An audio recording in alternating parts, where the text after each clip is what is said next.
إن الحمد لله نحمده ونستعينه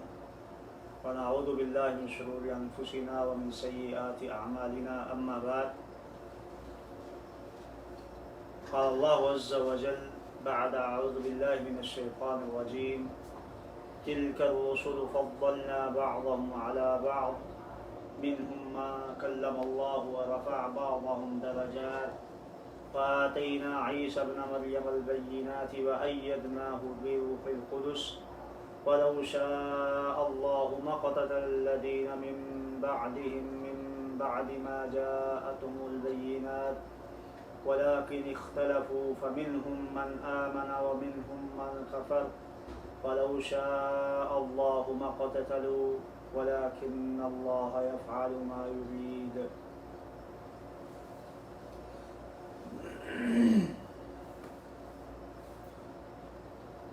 آج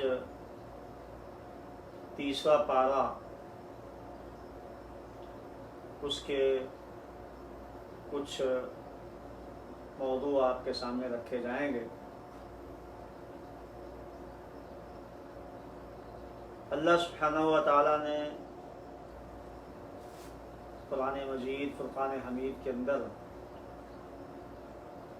رسول کا ذکر کیا ہے، انبیاء کا ذکر کیا ہے، اور یہ رسول اور نبی اللہ تعالیٰ نے امت کے لیے ہدایت کا منبع بنا کر بھیجے ہیں. ان رسولوں کو اللہ تعالیٰ نے ایک دوسرے پر فضیلت دی ہے. اس پہلے رکوع کے اندر اللہ تعالیٰ نے اسی بات کا ذکر کیا ہے، تلک الرسل، یہ رسول ہیں، فضلنا بعضهم علی بعض، ہم نے ایک دوسرے کو فضیلت دی ہے. تو سب سے اعلیٰ اور سب سے زیادہ جو فضیلت ملی ہے وہ ہمارے نبی محمد علیہ السلام کو ہے. نبی اکرم صلی اللہ علیہ وآلہ وسلم کو امام الانبیاء بنایا گیا. اور یہ ہر مسلمان کو اس بات کا علم ہے کہ جب معراج کے موقع پہ نبی صلی اللہ علیہ وآلہ وسلم بیت المقدس پہنچتے ہیں تو وہاں پر اللہ تعالیٰ نے سارے انبیاء کو اکٹھا کیا. اللہ ہر چیز پر قادر ہے. جتنے بھی نبی صلی اللہ علیہ وآلہ وسلم سے پہلے نبی اور رسول تھے ان سب کو اللہ تعالیٰ نے وہاں پر اکٹھا کیا اور محمد علیہ السلام کو امامت کے مقام پر فائز کیا. آپ علیہ السلام نے نماز کی امامت فرمائی تو اس سے آپ کی فضیلت جو ہے وہ نکلتی ہے. اور پھر نبی اکرم صلی اللہ علیہ وآلہ وسلم کو خاتم الانبیاء بنایا گیا. جتنے بھی رسول آئے ہیں ان کی آخری کڑی سب سے آخر میں ہمارے اور آپ کے قائد امام الانبیاء محمد علیہ السلام کو بنایا گیا. تو اس سے بھی فضیلت ملتی ہے. تو اسی چیز کا ذکر اللہ تعالیٰ نے اس رکوع کے اندر کیا ہے. اس کے بعد اللہ سبحانہ و تعالیٰ نے دوسرے رکوع میں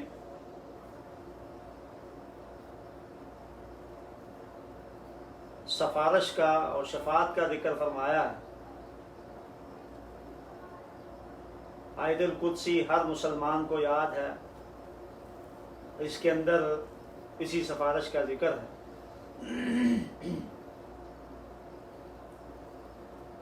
اللہ تعالیٰ نے فرمایا کہ کل قیامت کے دن کوئی سفارشی کی سفارش کام نہیں کرے گی، لیکن کچھ ایسی سفارشیں ہیں جو اللہ تعالیٰ کے حکم سے ہوں گی اور مختلف لوگ کریں گے. تو سب سے پہلے اللہ تعالیٰ نے سورہ البقرہ کے اندر آیت القدسی میں یہ فرمایا ہے، من ذا الذی یشفع عندہ، کون ہے اللہ کے ہاں جو سفارش کرنے والا ہے. آگے فرمایا الا باذنہ، اس کی اجازت کے بغیر، تو سفارش کے لیے سب سے پہلی شرط جو ہے وہ اجازت ہے۔ ہمارا یہ عقیدہ ہے اہل حدیث کا کہ اللہ تعالیٰ اجازت دیں گے سفارش کی، اور مختلف قسم کے لوگ سفارش کریں گے۔ اسی طرح نبی اکرم صلی اللہ علیہ وآلہ وسلم بھی سفارش فرمائیں گے، شہید بھی سفارش کریں گے، حافظ قرآن بھی سفارش کرے گا۔ تو یہ سفارشیں موجود ہیں قرآن اور احادیث کے اندر، لیکن اس کے لیے جو سفارش ہیں اللہ تعالیٰ کے سامنے کی جائیں گی وہ اجازت کے بغیر نہیں ہوگی۔ اللہ تعالیٰ کی اجازت سب سے پہلے ضروری ہے۔ اسی طرح اللہ سبحانہ و تعالیٰ جس کے بارے میں کہیں گے کہ تم اس کی سفارش کر سکتے ہو، جس کو کہیں گے وہ سفارش کر سکے گا۔ نبی اکرم صلی اللہ علیہ وآلہ وسلم سفارش کریں گے، اور آپ کی کچھ سفارشیں خاص ہیں اور کچھ عام ہیں۔ عام سفارش قیامت والے دن نبی علیہ السلام کریں گے ساری انسانیت کے لیے، جس میں مسلمان بھی شامل ہوں گے، منافق بھی شامل ہوں گے، کافر بھی شامل ہوں گے۔ ان سب کی جو سفارش ہے وہ کریں گے اللہ رسول صلی اللہ علیہ وسلم اللہ کی اجازت سے۔ اور وہ کون سی سفارش ہوگی؟ وہ حساب و کتاب کے متعلق ہے۔ حدیث میں ذکر ہے، نبی صلی اللہ علیہ وسلم نے فرمایا کہ کل قیامت کے دن میدان محشر میں سب لوگ پریشان ہوں گے، کوئی جو ہے وہ سفارش کرنے والا کام نہیں آئے گا، کوئی نہیں کرے گا اللہ تعالیٰ کے ہاں۔ تو لوگ جائیں گے آدم علیہ السلام کے پاس کہ جی اللہ تعالیٰ سے سفارش کریں کہ حساب و کتاب ہو، یہاں سے ہم اس مشکل سے نکل سکیں۔ تو وہ انکار کر دیں گے، کہیں گے بھئی آج اللہ بہت ہی جاؤ جلال میں ہے، میں جو کل جو جنت کے اندر وہاں پر درخت کھا بیٹھا تھا اس کی وجہ سے آج میں پریشان ہوں، پشیمان ہوں، میں نہیں سامنا کر سکتا، میں نہیں کر سکتا۔ تو پھر لوگ داؤد علیہ السلام، ابراہیم علیہ السلام، موسیٰ علیہ السلام، عیسیٰ علیہ السلام، نوح علیہ سارے انبیاء کے پاس جو ہے وہ باری باری جائیں گے، لیکن سب ہی اپنا جو ہے کوئی عذر پیش کر دیں گے۔ تو آخر میں نبی علیہ السلام نے فرمایا کہ وہ لوگ اکٹھے ہو کر میرے پاس آئیں گے تو میں کہوں گا ہاں میں اس کی سفارش کرتا ہوں۔ تو نبی علیہ السلام نے فرمایا کہ میں آج جو ہے وہ جا کر سجدہ ریز ہو جاؤں گا،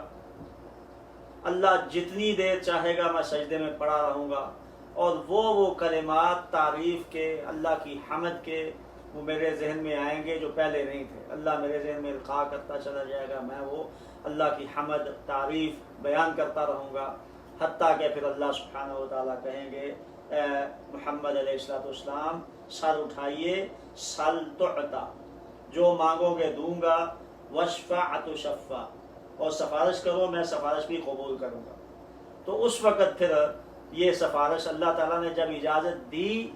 تو پھر جو ہے وہ نبی علیہ السلام کہیں گے جی آئیے تشریف لائیے اور آگے حساب و کتاب کا معاملہ۔ تو اس سے یہ پتہ چلتا ہے کہ اللہ کی اجازت کے بغیر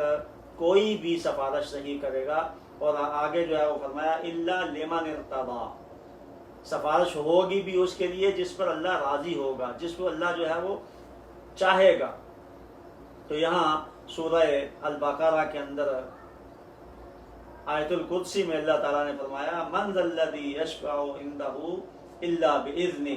کون ہے جو اس کے ہاں سفارش کرے اس کی اجازت کے بغیر۔ تو سفارش کا مسئلہ جو ہے وہ اس کو سمجھنا چاہیے، سفارش ہوگی لیکن اللہ کی اجازت سے ہوگی، اور جس کو کہا جائے گا وہ کرے گا، اور جس کے لیے کہا جائے گا اس کے لیے ہوگی، ہر ایک کے لیے سفارش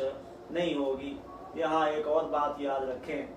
نبی اکرم صلی اللہ علیہ وسلم نے فرمایا کہ میں کل حوض کوثر پر پانی پلا رہا ہوں گا تو کچھ لوگوں کو فرشتے روک دیں گے پانی پینے سے کہ آگے نہیں آنے دیا جائے گا۔ تو میں کہوں گا کہ یہ میری امت کے لوگ ہیں، آنے دو۔ نبی علیہ الصلوۃ والسلام نے فرمایا فرشتے اس وقت پھر مجھے جواب دیں گے کہ انک لا تدری ما احدثوا بعدک، اے محمد علیہ الصلوۃ والسلام آپ کو علم نہیں ہے، آپ نہیں جانتے کہ آپ کے جانے کے بعد ان لوگوں نے کیا کیا خرافات اور بدعات شروع کر دی تھی۔ تو پھر نبی علیہ السلام نے فرمایا میں قیامت والے دن حوض کوثر پر کھڑے ہو کے یہ الفاظ کہوں گا سحقن سحقن لمن غیر بعدی، دور کر دو ان لوگوں کو جنہوں نے میرے دین کے اندر تبدیلیاں پیدا کر لی، میرے جانے کے بعد جو ہے وہ نئی نئی باتیں نئی جو ہے وہ بدعات شروع کر دی تھی۔ تو اس سے بھی پتہ چلتا ہے کہ نبی علیہ السلام اگر پانی پینے کے لیے وہاں پر جو ہے وہ جانے نہیں دے رہے لوگ فرشتے لوگوں کو، تو پھر سفارش ایسے لوگوں کے لیے کیسی ہوگی جو بدعات والے ہیں۔ اللہ تعالیٰ ہمیں معاف فرمائے اور نبی اکرم صلی اللہ علیہ وآلہ وسلم کی سفارش نصیب فرمائے کل قیامت کے۔ اس کے بعد پھر تیسرے اور چوتھے رکوع میں، تیسرے رکوع کے اندر اللہ سبحانہ و تعالیٰ نے احیاء موتا کا ذکر کیا ہے۔ تیسرے رکوع کے اندر اللہ سبحانہ و تعالیٰ نے احیاء موتا کا ذکر کیا ہے، اور وہاں پر ابراہیم علیہ السلام کا جو واقعہ ہے نمرود کے ساتھ وہ ذکر کیا ہے۔ الم تر الی الذی حاج ابراہیم فی ربہ ان آتاہ اللہ الملک اذ قال ابراہیم ربی الذی یحیی و یمیت۔ تو اللہ تعالیٰ اس بات پر قادر ہے جسے چاہے جو ہے وہ جب چاہے موت دے، موت دینے کے بعد دوبارہ زندہ کر سکتا ہے، یہ ہمارا مسلمانوں کا عقیدہ ہے۔ تو اس وقت پھر وہ نمرود جو تھا اس نے کہا بھئی میں بھی یہ کام کر سکتا ہوں، میں بھی یہ کر سکتا ہوں۔ تو اللہ تعالیٰ نے جو ہے وہ اس کے واقعہ کو بیان کرتے ہوئے فرمایا، ابراہیم علیہ السلام نے کہا کہ بھئی یہ تو اللہ کا کام ہے، وہ کہنے لگا میں بھی کر سکتا ہوں۔ تو لوگوں کو دھوکہ دیتے ہوئے اس نے کیا کہا، کیا کیا کہ ایک ایسا شخص جس کو سزائے موت ہو چکی تھی اس کو جو ہے وہ چھوڑ دیا، اس کی سزا معاف کر دی کہ بھئی یہ دیکھو یہ تو مرنے والا تھا، میں نے اس کو زندہ چھوڑ دیا ہے۔ اور جس کو سزائے موت نہیں تھی وہ لا کے بندہ ایک پکڑ کے اس کی جو ہے وہ گردن اتار دی۔ تو اللہ تعالیٰ کہتے ہیں کہ ابراہیم علیہ السلام نے کہا کہ یہ ایسے نہیں سمجھتا، تو پھر دوسرے طریقے سے اس کو سمجھانا پڑا۔ کہنے لگے بھئی تو کہتا ہے کہ میں سب کچھ کر سکتا ہوں، یہ تو اللہ کا کام ہے، اللہ سبحانہ و تعالیٰ ہر چیز پر قادر ہے۔ تو اللہ تعالیٰ نے فرمایا، ابراہیم علیہ السلام نے کہا قال ابراہیم فإن اللہ یأتی بالشمس من المشرق فأتی بها من المغرب۔ اچھا تو اتنا ہی زیادہ باتیں کر رہا ہے تو پھر ایسا کرو، اللہ تو جو ہے وہ مشرق سے سورج کو نکالتا ہے، تو تم ایسا کرو مغرب کی جانب سے سورج نکال دو۔ فبہت الذی کفر، تو وہ کافر جو ہے وہ حیران و پریشان ہو گیا، بھونچکا گیا کہ بھئی اب میں کیا کروں۔ تو یہاں پر یہ واقعہ اللہ تعالیٰ نے بیان کر کے یہ بیان کرنا چاہا ہے، بیان کیا ہے ہمارے سامنے کہ مرنے کے بعد زندہ کرنا صرف اسی کا کام ہے، کسی اور کا نہیں۔ اور اسی طرح جو ہے پھر آگے عزیر علیہ السلام کا واقعہ بھی بیان کیا ہے، او کالذی مر علی قریۃ وہی خاویۃ علی عروشہا، کہ وہ وہاں سے گزرے تو دیکھا کہ یہ بستی تباہ و برباد ہو چکی ہے، بالکل گری ہوئی ہے۔ تو کہنے لگے قال انا یحیی ہذہ اللہ بعد موتہا، یہ تباہ ہونے کے بعد یہ لوگ مر گئے، کھپ کے سب چلے گئے اس دنیا سے، اب کیسے ہوگا؟ تو اللہ تعالیٰ نے فاماتہ اللہ 100 عام ثم بعثہ، اللہ کہتے ہیں کہ اللہ تعالیٰ نے اس کو 100 سال جو ہے وہ مہلت دے دی، اور اس سے 100 سال کے بعد دوبارہ زندہ کیا۔ تو کہا، پوچھا، سوال کیا، قال لبثت، کب ٹھہرے ہو بھائی، کم مت جو ہے وہ کتنی دیر تک یہاں رہے ہو، پڑے رہے ہو، کتنی دیر تک تمہیں موت آئی ہے؟ تو وہ کہنے لگے لبثت یوما او بعض یوم، دن کا کچھ حصہ یا ایک حصہ جو ہے یا ایک دن۔ تو جب وہ ان کو موت آئی تو وہ صبح کا ٹائم ہوگا، اور جب زندہ کیے گئے تو شام کا ٹائم تھا۔ تو انہوں نے کہا بھائی دن کا کچھ حصہ یا ایک دن۔ تو اللہ تعالیٰ نے کہا نہیں، بل لبثت 100 عام، تو 100 سال یہاں رہا ہے، 100 سال تو اس موت کے اندر رہا ہے۔ اب ذرا تو اپنے کھانے کو دیکھ، اپنے گدھے کو دیکھ کہ اس کے بارے میں کیا کہتا ہے۔ ان کے ساتھ گدھا بھی تھا، کھانا بھی تھا، سفر پہ چل رہے تھے، وہ مسافر تھے۔ فانظر الی طعامک و شرابک لم یتسنہ، یہ کھانا تیرے ساتھ تھا، 100 سال کے بعد بھی دیکھو ویسے کا ویسا ہے۔ یہ اللہ تعالیٰ کی قدرت ہے، اللہ جو چاہے، ان اللہ علی کل شیء قدیر۔ تو کھانا خراب نہیں ہوا، لیکن یہ دیکھو وانظر الی حمارک، یہ تیرا گدھا ہے، اس کو دیکھو یہ ختم ہو چکا ہے، اس کی ہڈیاں جو ہے۔ پھر اللہ تعالیٰ نے کہا دیکھو ہم کیسے جو ہے وہ اس کو زندہ کرتے ہیں۔ تو اللہ تعالیٰ نے اس گدھے سامنے جو ہے وہ اس کی ہڈیوں کے اوپر گوشت چڑھا، وہ گوشت کے بعد جو ہے وہ پھر کھڑا ہو گیا۔ تو اللہ تعالیٰ نے یہاں پر احیاء موتا یعنی مرنے کے بعد دوبارہ زندہ کرنا جو ہے وہ اس کا بیان کیا ہے۔ اور اسی طرح ابراہیم علیہ السلام کے متعلق جو ہے وہ واقعہ بھی انہوں نے بیان کیا اللہ تعالیٰ نے کہ 4 پرندے لے لو۔ جب ابراہیم علیہ السلام نے کہا کہ میں دیکھنا چاہتا ہوں کہ کیسے دوبارہ زندہ ہوتے ہیں، مردہ کیسے زندہ ہوتے ہیں، تو اللہ تعالیٰ نے کہا بھئی اولم تؤمن، کہنے لگے ایمان ہے میرا لیکن اطمینان قلب کے لیے میں دیکھنا چاہتا ہوں کہ کیسے زندہ ہوتے ہیں۔ تو اللہ تعالیٰ نے کہا قال فخذ 4 من الطير فصرهن إليك، یہ 4 پرندے لے لو، ان کو پھر اپنے ساتھ جو ہے وہ اچھے طرح ان کو پیار کے ساتھ بلاؤ، ان کو جو ہے وہ اپنے ساتھ جو ہے تمہیں وہ پہچان لیں، تم ان کی پہچان کر لو، ایک دوسرے کے ساتھ جو ہے وہ تمہاری محبت پیدا ہو جائے، وہ تمہارے بلانے پر آ جائیں، اس طرح جو ہے وہ کرو۔ پھر ہن کیا کرو، ثم جعل على كل جبل منهن جزءا، پھر ان کے ٹکڑے ٹکڑے کر کے یہ پہاڑوں کے اوپر بکھیر دو، اور پھر جو ہے وہ جو تم ان کو زندہ تھے جب بلاتے تھے، بلا کے جو ہے وہ کھانا دیتے تھے، تو ثم ادعوهن يأتينك سعيا، پھر کیا کرو تم ان کو بلاؤ تو تیرے پاس اڑتے ہوئے دوڑتے ہوئے آئیں گے۔ تو اللہ تعالیٰ کے حبیب ابراہیم علیہ السلام نے ایسے ہی کیا، وہ پرندے سکھائے اور ان کو جو ہے وہ پھر اس کے بعد ٹکڑے ٹکڑے کر کے پہاڑوں پہ پھیلا دیا، پھر ان کو آواز دی تو وہ چلتے آئے۔ تو اللہ تعالیٰ نے اس کا جو ہے وہ ذکر بھی یہاں پر کیا ہے۔ اور اس کے بعد 4تھے رکوع میں اور 5ویں رکوع میں اللہ تعالیٰ نے انفاق فی سبیل اللہ کی مثال دی ہے، اس کا نتیجہ بیان کیا ہے کہ کس طرح جو ہے وہ اللہ کی راہ میں خرچ کرنا، اس کا کتنا اجر و ثواب ہے، کتنا جو ہے اللہ اس کو بڑھا دیتا ہے۔ کیا جو ہے وہ اللہ تعالیٰ نے فرمایا، مثال دے کے مثل الذین ينفقون اموالهم فی سبیل اللہ، جو اللہ کی راہ میں مال خرچ کرتے ہیں ان کی مثال ایسے ہی ہے کمثل حبہ، ایک گندم کا ایک دانہ جو ہو تو وہ انبتت 7 سنابل فی کل سنبلۃ 100 حبہ، کہ ایک دانہ پھینکو تو وہ وہاں سے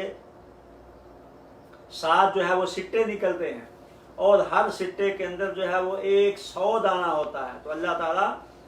اس کے علاوہ فرمایا یہ نہیں ہے کہ ایک راہ میں اللہ کی راہ میں ایک خرچ کرو گے تو اللہ اس کو 10 دے گا، بلکہ 100 اور 100 سے بھی زیادہ جو ہے وہ اللہ سبحانہ و تعالیٰ جو ہے اس کو بڑھا کر دے گا۔ فرمایا واللہ یضاعف لمن یشاء، اللہ جس کو چاہتا ہے اس سے بھی زیادہ دیتا ہے۔ تو اللہ کی راہ میں خرچ کرنا بہت بڑا اجر و ثواب ہے، اور خاص کر کے رمضان المبارک کے اندر تو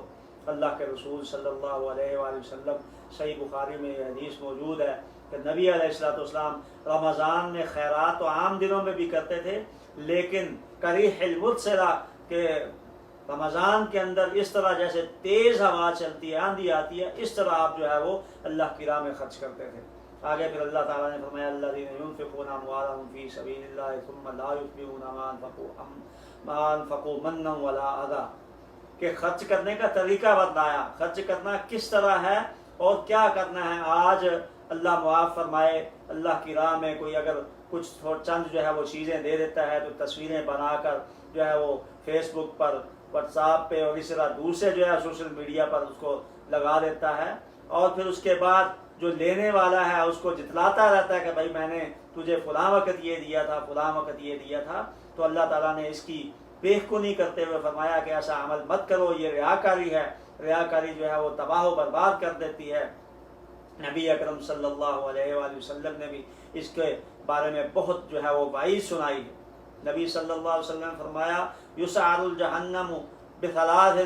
جہنم کی آغاز جہنم کا، افتتاح جہنم کا 3 قسم کے لوگوں سے کیا جائے گا۔ وہ 3 قسم کے لوگ کون ہیں؟ ایک اللہ کی راہ میں خرچ کرنے والا، ایک اللہ کی راہ کی طرف دعوت دینے والا عالم دین، ایک قاری قرآن، اور ایک سخی جو اللہ کی راہ میں خرچ کرتا ہے، اور ایک شہید جو اللہ کی راہ میں جنگ لڑتے ہوئے شہید ہوتا ہے۔ یہ تینوں بہت بڑے عمل ہیں، لیکن ریاکاری کی بنا پر جو ہے وہ کل قیامت کے دن اللہ کے رسول صلی اللہ علیہ وسلم نے فرمایا کہ ان کو ریا کی وجہ سے جو دکھلاوے کے لیے لڑتا ہے، جو دکھلاوا اور ریا کے لیے پیسہ خرچ کرتا ہے اللہ کی راہ میں، اور جو دکھلاوے کے لیے تقریریں اور لوگوں کو دعوت دیتا ہے کہ میں بڑا مولوی بن جاؤں، اس کے ذہن میں ہو، ان تینوں کو سب سے پہلے جہنم میں پھینکا جائے گا۔ تو اللہ نے فرمایا الذین ينفقون اموالهم فی سبیل اللہ، جو لوگ اللہ کی راہ میں خرچ کرتے ہیں اور اس کے بعد پھر وہ جو خرچ کیے ہے اس کو تکلیف نہ اور یا ہی احسان جتلاتے ہوئے تباہ و برباد نہیں کرتے، تو اللہ تعالیٰ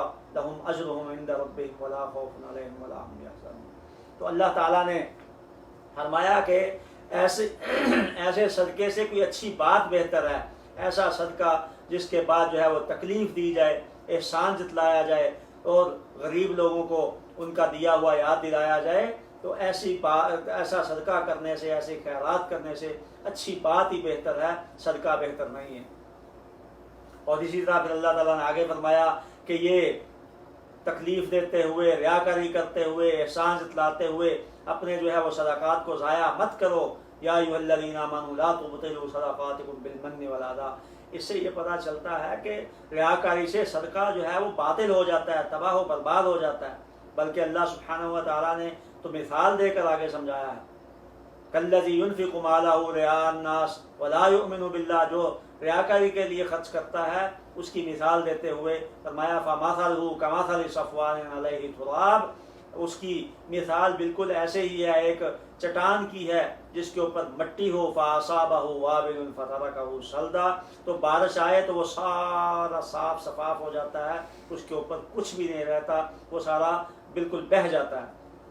اور اس کے بعد پھر آگے فرمایا جو احسان کرتے نہیں کرتے، جو تکلیف نہیں دیتے بلکہ صرف اللہ تعالیٰ کی راہ میں خرچ کرتے ہیں، اللہ کی خوشنودی کے لیے، اللہ تعالیٰ کو راضی کرنے کے لیے، اور چھپا کر خرچ کرتے ہیں، ان کی مثال دے کے فرمایا وَمَثَلُ الَّذِينَ يُنْفِقُونَ أَمْوَالَهُمُ ابْتِغَاءَ مَرْضَاتِ اللَّهِ،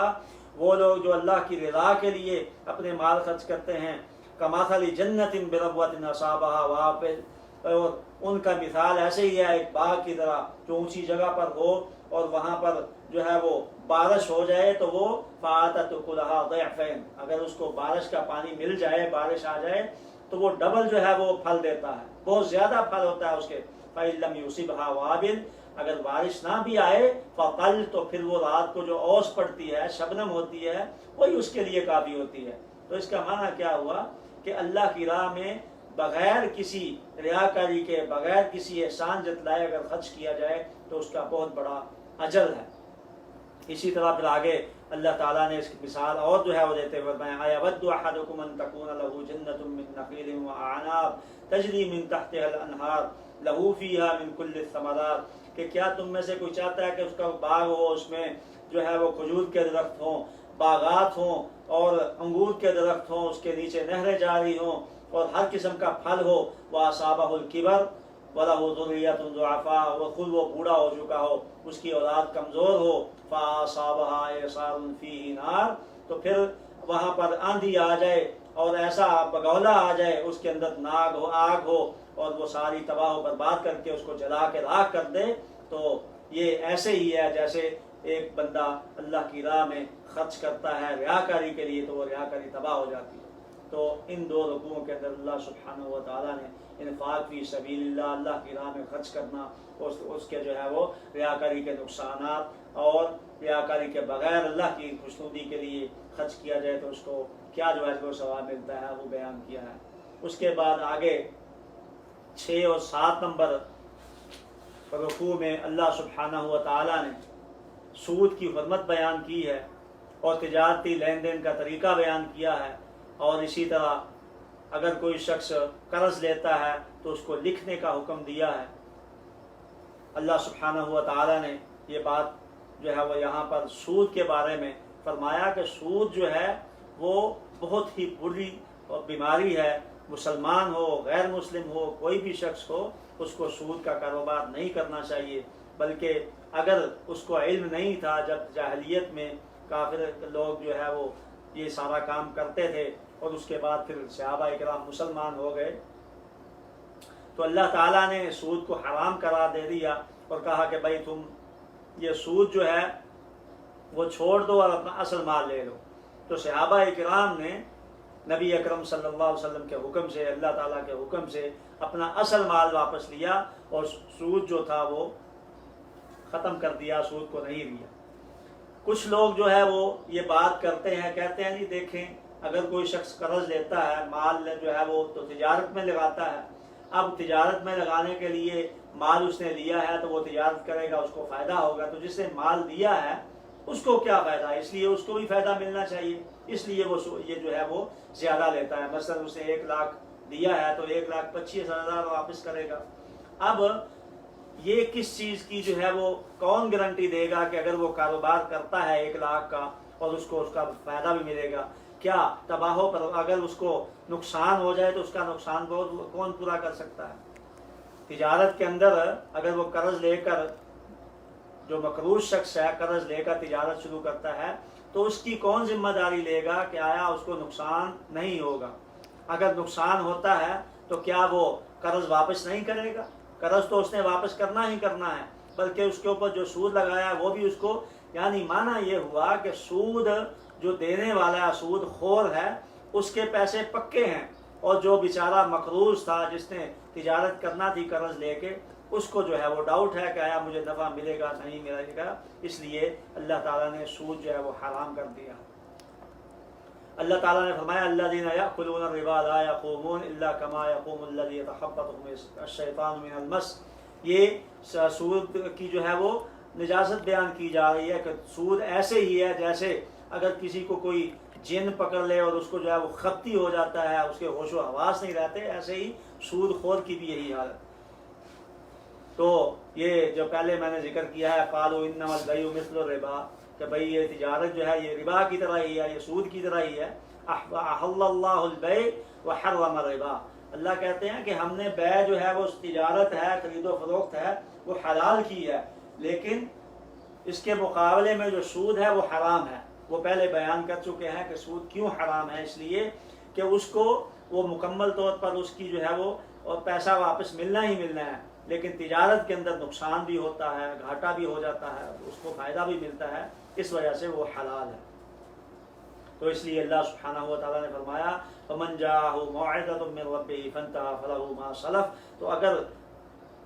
سود کی حرمت پہنچ گئی ہے اس کو اور اس کے بعد پھر وہ رک جاتا ہے تو اس کو جو ہے وہ فَلَهُ مَا سَلَفَ، جو پہلے گزر چکا ہے اس کا کوئی مسئلہ نہیں ہے۔ جاہلیت سے پہلے، یعنی اسلام سے پہلے جاہلیت میں جو لوگ جو مسلمان بعد میں ہوئے تھے، صحابہ کرام جو پہلے سود کا کاروبار ہوتا رہا تھا، اس کا ان کو کوئی گناہ نہیں، کیونکہ الاسلام یجب ما قبلہ، مسلمان جب ہو جاتا ہے بندہ، اسلام جو ہے وہ اپنے پہلے سارے گناہ ختم کر دیتا ہے۔ تو اس طرح اللہ سبحانہ و تعالیٰ نے اس آیت کے اندر جو ہے وہ سود کی حرمت بیان کی ہے اس رکوع کے اندر۔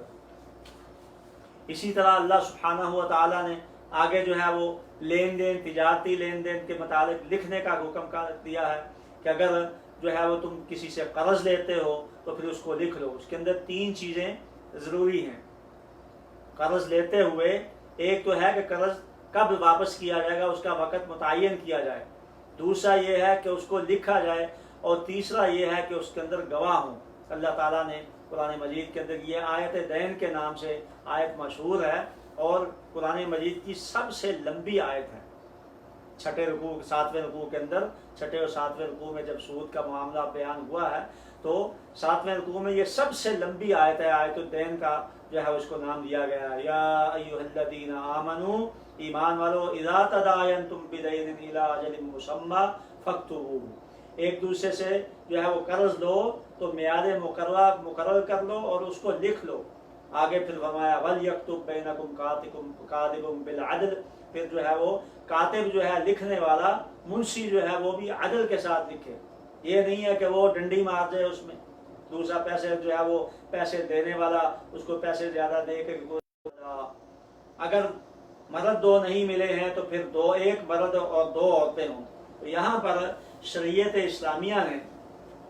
عورت کو مرد کے مقابلے میں نصف رکھا ہے، عورت کی گواہی کو مرد کے مقابلے میں آدھی گواہی دی ہے، اور اسی طرح وراثت کے اندر بھی عورت کو مرد کے مقابلے میں آدھا حصہ دیا ہے۔ تو اس کا معنی یہ نہیں ہے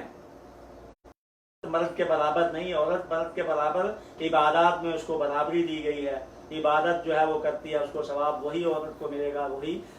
مرد کو ملے گا۔ لیکن کچھ ایسی چیزیں ہیں جو عورت کو، اس کی کوئی علت ہے، یہاں پر اللہ نے اس کی علت بھی بیان کی ہے کہ 2 عورتیں اور 1 مرد، ممن ترضون من